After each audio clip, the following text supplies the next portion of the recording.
gastar muito tempo, muita mão de obra, mas que eu posso ter um retorno aqui dentro. Tudo que eu pensava era complicado, o investimento era alto, o tempo de demanda era alto. Eu falei, tá, a apicultura pode encaixar legal aqui. Foi onde eu comecei a procurar a apicultura e hoje eu trabalho com isso, né? Então, muitas das vezes, o ponto de partida é esse. Eu preciso diversificar, né, dentro da minha propriedade, eu preciso trazer outra atividade que não me demande tanto tempo assim do que eu tenho meus outros afazeres. E além do mais, além do mel, nós temos aí outras oportunidades de produção, né? Própolis, pólen, que não é muito da nossa região, mas é uma oportunidade. Próprio venda de enxames, produção de rainhas, né? A gente já está se especializando nessa área, alguns produtores estão se especializando nessa área para entregar para a gente que o mercado hoje ele é aquecido.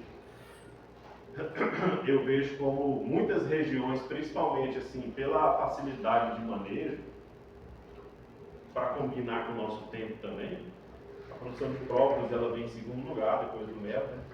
Porque o mel, além dele ser o ponto de partida ali, ele tem o custo, o valor agregado, na verdade, o mais barato de todos, né? Então, além, né, desses produtos aí, que a gente já produz, que é o mel, a gente tem essas outras oportunidades, né? Os principais ali, primeiro, né, o mel, o pólen e a própolis bruta, como eu falei, né? Tem ali a venda de enxames. Um que tem crescido muito no estado de Goiás é a polinização assistida, né? Pessoal da melancia, do melão, da soja, já está trabalhando bastante. Hoje nós temos produtores que são assistidos, que só trabalham com isso aqui, lá na região de Jaraguá. Jaraguá nós temos sede, Jaraguá ali. Rialma a gente tem produtor que só trabalha com polinização. Ali melancia, né, que ele é forte. E também temos a venda de cera, né? Então com o tempo a gente percebe que a produção de cera ela é meio que consequência da atividade. Chega uma hora que você produz tanta cera que você começa a vender. Aí vende, e o colega precisa, que não tem, você vende para ele, ou leva para processar na troca. Então tem diversas formas de gente. Professor, essa polinização aí, o pessoal não descachou quando precisar. Lá em São Miguel do Araguaia tem uma fazenda muito grande lá, que precisou de, se eu não me engano, 2.000 caixas no ano passado, e a gente não conseguiu entregar para ele. Para soja? Para soja. E quanto que é a remuneração paga? Lá eu não cheguei, né, não teve negociação, a gente não sabe o preço.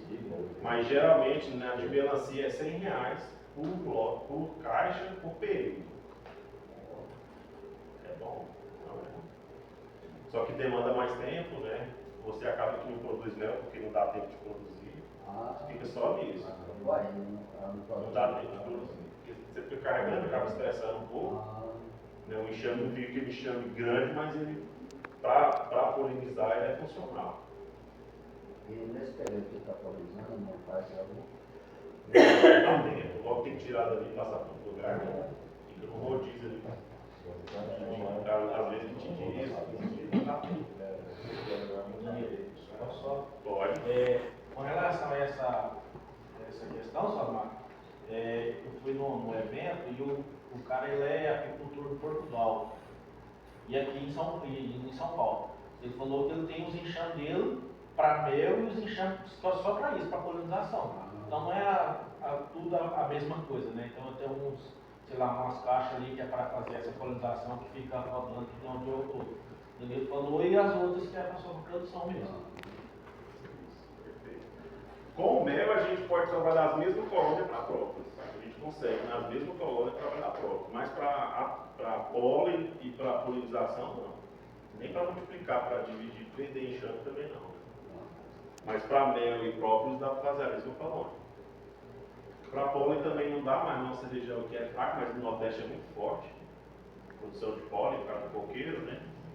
Mas é um manejo que você tem que ficar retirando crias velhas lá de dentro, deixar mais crias abertas para induzir ela a buscar pólen.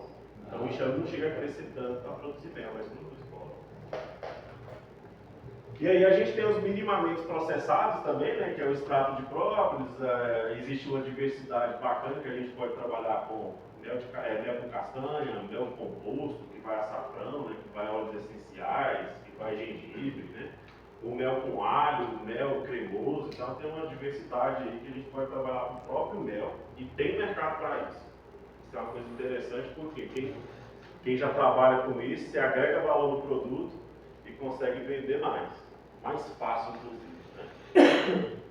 Quando o consumidor conhece esse produto, principalmente essa castanha aqui, sai muito fácil. Isso é castanha de...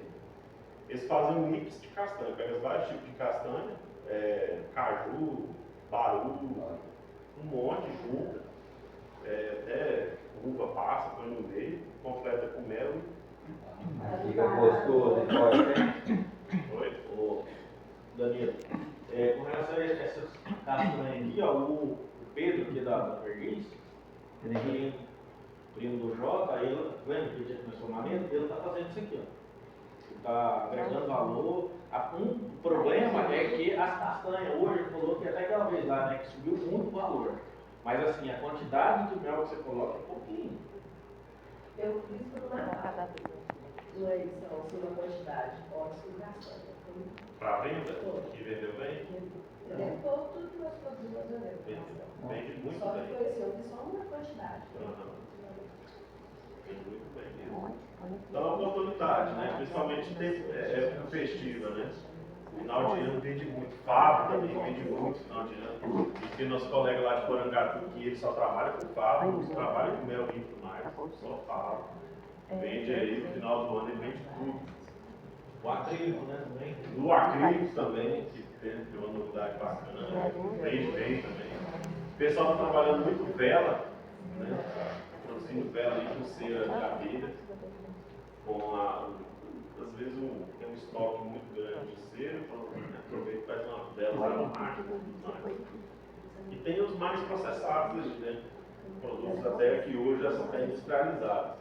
A gente tem o trabalho com aflatoxina, que é o veneno da abelha, né? O pessoal hoje trabalha para dores musculares, para as articulações, né? Transforma em pomada, comprimido, de diversas formas, que a indústria farmacêutica compra no produtor.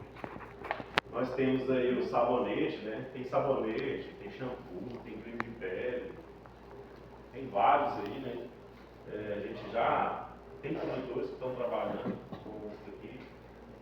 Aqui, né, os cremes, papel, e também a gente tem o hidromel, né? Aqui alguém já faz hidromel? Não. Não, né? O hidromel ele é como entre aspas, tem algumas aspas aí, ele é como se fosse um vinho do mel. Ele não é uma pinga, né? Ele é um vinho. Porque o processo de fermentação dele é igual ao da uva, só que ao invés da uva a gente usa o mel.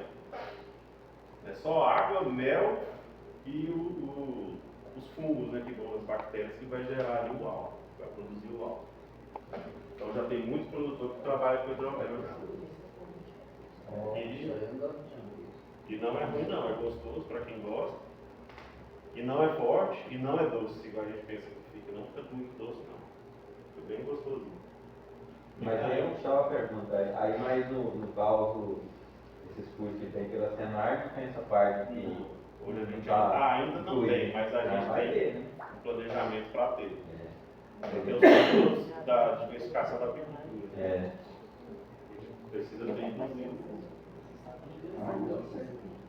O Senar hoje ele não tem, dentro do portfólio de curso não tem esse curso. Mas tem outro pessoal que pagando eles trazem o curso, né? Tem muita gente já que já une o grupo, chama, né, o instrutor, por fora a gente consegue, sim, tem alguns professores aí, não no Senar, por fora. Então, nossa metodologia, né? Como é que a gente trabalha então, né? O Senar Goiás hoje ele é o Senar entre os estados, o Senar tem no país inteiro, ele é o da assistência técnica, ele é o maior. Hoje a gente conseguiu chegar no topo.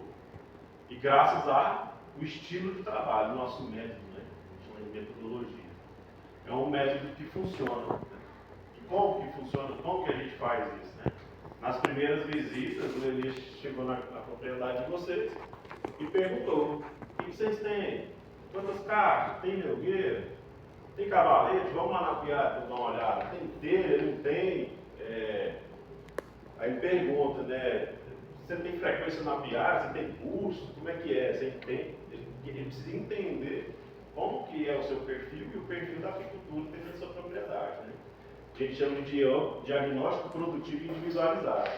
Então, o Elias ele não chega com uma receitinha de bolo de internet para vocês. Ele vai primeiro entender como que está a atividade do seu perfil, né?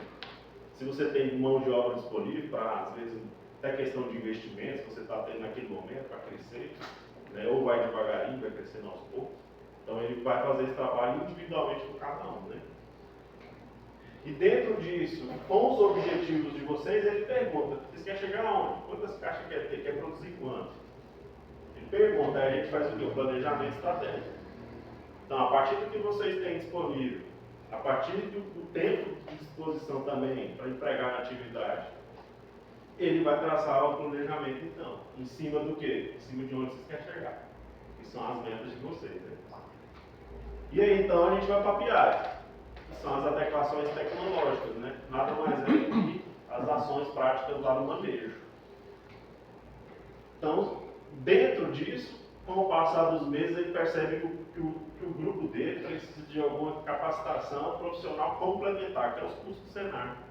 Então, ele pede curso de cera, curso de apicultura, curso de apicultura avançada, básico, curso de raiz, que a gente também tem. Dentro disso, a gente tem um portfólio para solicitar curso, para treinar a turma, porque ele está lá mesmo no mês. A gente tem outros 29 dias, né? E por último aqui, a avaliação sistemática dos resultados. Então, quando a gente rodou isso aqui, tudo a gente para aqui, que é hoje. É o que a gente está fazendo aqui agora, né? Então, a gente vai avaliar os resultados do grupo. Ver de onde saiu para onde chegou. Até que ela começou em 2017, né? A gente tinha então lá atrás um número de visitas de quase 7 mil visitas mensais, com pouco mais de 1.000 produtores assistidos. Então, com o passar do ano, a gente evoluiu. Aqui teve uma leve queda, que foi o período de pandemia, né? Depois a gente subiu e hoje já está até um pouco defasado esse número, a gente tem mais, mas no final de 2025, dezembro de 2025, nós tínhamos aí cerca de 25 mil produtores atendidos, 172.274 visitas mensais. Então hoje a gente está com quase 800 técnicos rodando todo dia. Todo dia no campo, né? Não tem férias, não tem fim de semana, não tem feriado. A gente roda todo dia, chega no produtor que é mais longe, que é mais perto, a gente tenta atender todo mundo, né? E a apicultura, então, ela está aqui, ó, dentro das cadeias assistidas. A primeira é a produtor de leite, segunda corte, olericultura, fruticultura e apicultura. A apicultura ela está em quinto lugar, né? Dentre as assistidas, que são várias. Ela tem crescido muito, junto com a piscicultura também, que cresceu bastante, mas a apicultura ela cresceu muito, muito rápido nos últimos anos. E no ano passado, para atender toda essa turma, para a gente chegar em todas as propriedades, nós gastamos aí só com técnico de campo mais de 80 milhões. 80 milhões de reais. Que na verdade é um dinheiro que veio do produtor rural, né? O produtor rural paga imposto, o imposto é revertido nesse serviço que o Senar presta. Então, quando a gente fala que é gratuito, assistência técnica gratuita, não é bem por aí que não existe nada de graça, né? Através do imposto que é arrecadado e revertido nesses atendimentos. E hoje a gente vai falar dos resultados, e para falar de resultados a gente tem que falar de números, né? Números.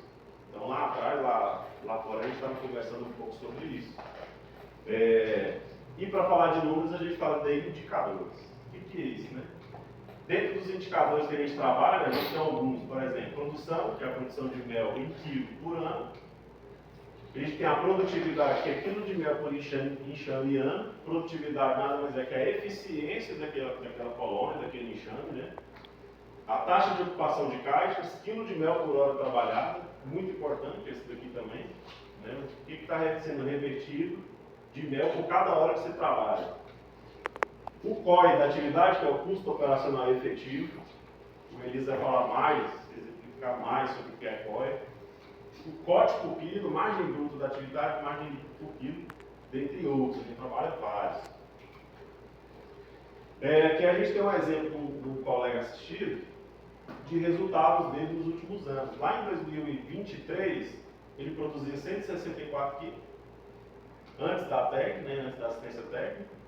No primeiro ano, de 164 ele passou para 630 e no segundo ano ele foi para R$ 1.276. Ele evoluiu de 164 para 1.276, né? E aí, quando a gente fala de aumento de produção, muitas vezes, na mesma hora a gente pensa, eu preciso de mais caixa para produzir mais. Só que às vezes não, é por aí que a gente precisa pensar primeiro. A gente precisa pensar o quê? Na eficiência de cada uma. Lá atrás, com 164 kg, ele produzia 23,4 kg por caixa. Ele tinha 7. No primeiro ano da assistência, a gente passou para 15 e ele produziu 42 kg por caixa. No próximo ano, 29, ele quase dobrou, era para ter 30, mas aí ele ficou 29 e ele manteve alto, manteve 44. Então, ou seja, ele continuou com uma quantidade boa de caixa, ele melhorou a eficiência do trabalho das abelhas e dele. Né? Então, quando a gente fala de aumento de produção, a gente tem que pensar que a gente tem que melhorar também a eficiência delas, que não adianta ter vários produzindo 10 kg. Né? E também quando a gente fala de aumento de produção, a gente fala de aumento de custo de produção. Né? Porque se você tem 7 caixas, você gasta um pouco, você gasta um tanto. Se você tem 29, 30, você vai gastar mais. Né? Para comprar cera, você vai desembolsar mais. Para comprar, não sei, algum investimento, a caixa você tem que comprar, meu Deus, você tem que comprar. Né? Então, cera violada, açúcar, né? Ração, se for o caso, então tem que desembolsar mais. Então, o custo de produção, ele vai subir, que é o COE, por exemplo, que a gente estava falando, ele vai subir. Só que a gente tem que pensar na eficiência. Então, quando a gente pega o volume de produção e divide pelo custo, a gente chega no indicador que fala que é o COE por quilo, por exemplo. É o custo operacional efetivo para produzir 1 kg de mel. Para produzir 1 kg de mel, quanto que se gasta, né? Então, lá atrás, quando ele produzia 164 quilos, para produzir 1 kg de mel, só dos insumos, ou seja, só da cera violada, só do açúcar, ele gastava 12,10. 12,10. Quando ele passou para 630, para produzir 1 kg, baixou para 4,33. Por quê? Ele produziu mais e a produção diluiu nos custos. Então, para produzir 1 kg de mel, baixou. Nesse ano de 2025, a gente não tem os custos dele, porque o ano que ele ficou sem assistência. A gente não tem. Mas eu tenho certeza que baixou mais de deve estar em torno de R$ 2,50, R$ 2. O corte entra outros custos, já entra a sua mão de obra, né, já entra a depreciação dos seus materiais, aí era 29,03, no outro ano 8,74. E o custo total, juntando tudo, inclusive o juro que seria aplicado de 6% de todo o material investido, juntando tudo isso no ano, para produzir 1 kg ele gastou R$ 30,88, no outro ano que ele produziu mais, R$ 9,23. Então, se juntar os custos de desembolso, que a gente chama de custos invisíveis, já que é de mão de obra, depreciação, ele gastou menos de R$ 10 para produzir 1 kg. Aí lá fora a gente estava conversando, o preço de venda depende, se está caro, se está barato, depende do que você quer. Em cima desse indicador a gente sabe qual preço você pode vender. Né? Então o preço de venda está relacionado com o preço de custo. E como é que eu gero, né, esses indicadores então? Né? De onde eu tiro isso? O primeiro passo é padronizar. A gente precisa ter um padrão para a gente não relativizar, então a gente precisa de padronizar. No mel a gente usa quilo, né, por exemplo. O litro, eu vendi um balde a tanto. Um balde de quantos litros? Não sei. Então é quilo. Pesou, a gente sabe. Então a gente precisa padronizar. Lá no apiário mesmo a gente padroniza as caixas, né? A gente numera as caixas para coletar a informação de cada caixa para a gente entender melhor o que aquela caixa produz, o que ela precisa. Se é uma genética que eu tenho que tirar, se é uma genética que eu posso multiplicar, né? Então a gente anota e dessas anotações a gente coleta esses dados. A gente passa para o caderno, coleta os dados e com isso depois a gente consegue transformar esses dados nessas informações. Então indicador nada mais é do que informação. A gente precisa estar munido de informação para a gente tomar as melhores decisões, né? Quando eu for dividir o enxame, muitas vezes a gente fala, qual que é a sua melhor aí? Qual que produziu mais? aquela lá. A gente vai lá e faz esse manejo de seleção. Por exemplo, né? Então, transformando em informações, a gente enxerga ali os números que estão muito fora. Não, esse número aqui, David, ele está longe, né? Depreciação, por exemplo, a gente fala muito, né? Nosso custo de depreciação deve estar muito alto. Ah, não, porque tem muito material. Eu falei, mas a depreciação a gente precisa produzir e colocar esses caixas para produzir, porque as paradas também gastam do mesmo jeito. Então vamos movimentar, vamos ocupar essas caixas. A taxa de ocupação não está baixa. Então, em tudo a gente tem que tomar decisões em torno dessas informações. E aí, depois que a gente entende lá, né, e calcula isso, e entende quais são essas informações, a gente precisa melhorar elas. Como, né? Por exemplo, a produção de mel. Um manejo aí que a gente trabalha é a renovação de raiz. Uma rainha velha, a gente sabe que uma rainha velha, ela produz poucas crias, né? A função dela é produzir crias, né? Então a rainha velha, por exemplo, a gente percebe o quê? Muitas falhas, né? Muitas falhas de postura. E uma rainha nova, mesma colônia, depois de trocar a rainha, qual é a diferença? Agora, para melhorar, por exemplo, de produtividade, né? Um manejo simples, né, que a gente faz, que é eficiente, é a troca de cera. A troca de cera, por exemplo, quando a gente faz a troca de cera, ela reflete em várias consequências. Lá num favo muito velho, muito escuro, antigo, esse calibre aqui do alvéolo ele é em torno de 4,4 milímetros. Ele vai diminuindo. Cada vez que a abelha nasce, ela faz uma limpeza e ela propoliza, faz uma camada ali. E cada vez o calibre vai ficando menor. Significa que se uma abelha nascer nesse alvéolo, ela vai anatomicamente nascer menor. Uma abelha menor, ela tem menos capacidade de coletar néctar. Ela precisa fazer mais viagens para coletar o mesmo tanto, né? E reflete lá na frente, que é na produção. Sem falar que às vezes a rainha até abandona aquele favo. Abandonou, aí atrai a traça e vira um problema danado. Então a gente faz a troca para uma cera nova que tem um calibre de 5 milímetros, já nasce uma abelha grande. A abelha grande ela tem maior, o reservatório dela é maior, né? De pasto. Então ela coleta, tem uma capacidade de coleta maior, que vai ter uma maior produção lá na frente. E para melhorar a eficiência do nosso trabalho, né? 1 hora trabalhada, quanto eu estou produzindo por 1 hora trabalhada, né? Às vezes a gente vai mapear numa nota, nossa, o que eu fiz? Eu não lembro o que a caixa precisa. Aí, não é tal coisa, aí você não anota. Semana que vem você volta lá, você não lembrou do que tinha que fazer, chega lá, você, eu tinha esse aqui, eu tinha que trazer uma melgueira.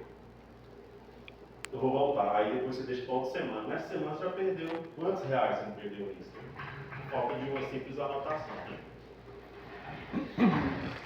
Então, por exemplo, esse exemplo é um produtor assistido que ele tinha um enxame de abelha desse tipo de caixa aqui. Uma das primeiras coisas que a gente faz é tentar padronizar. Vamos padronizar seu material. Porque como é que faz uma troca de cera aqui? Tem jeito? Não. Fica difícil, né? E era antigo aqui dentro, ó, você vê o tanto de papo que tem aqui. Né? Então a gente chamou de adequação tecnológica. Às vezes a gente pensa que a adequação tecnológica é algo muito longe, difícil, mas não. É um simples manejo ali na rotina do nosso trabalho mesmo. Então o que significa isso? Significa que é a soma de pequenos fatores que lá na frente você vai sair de 23 kg para 44 kg. Né? De 10, a gente percebe muito isso nas tendas. Eu estou até com muita experiência, muito tempo já. E a gente, vamos trabalhar, você tem um número já considerável de caixa, vamos trabalhar na eficiência delas aqui então. Aí de repente, em 2 anos, ele saiu de 10 de 11, uma melgueira para 4, 5, 6 melgueiras. Só pela a troca de ação e ação no momento certo. Né? Então, pessoal, de novo, né, muito obrigado pela atenção de todos vocês, pela presença.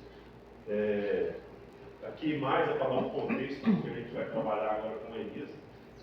E, de novo, parabéns aos resultados de vocês. A gente acompanha, eu acompanho alguns, eu já conheço, já visitei, outros eu acompanho, mas é número, relatório. Mas eu fico muito feliz e satisfeito que a gente tenha evoluído bastante na região, a região muito boa. Então é isso, muito obrigado.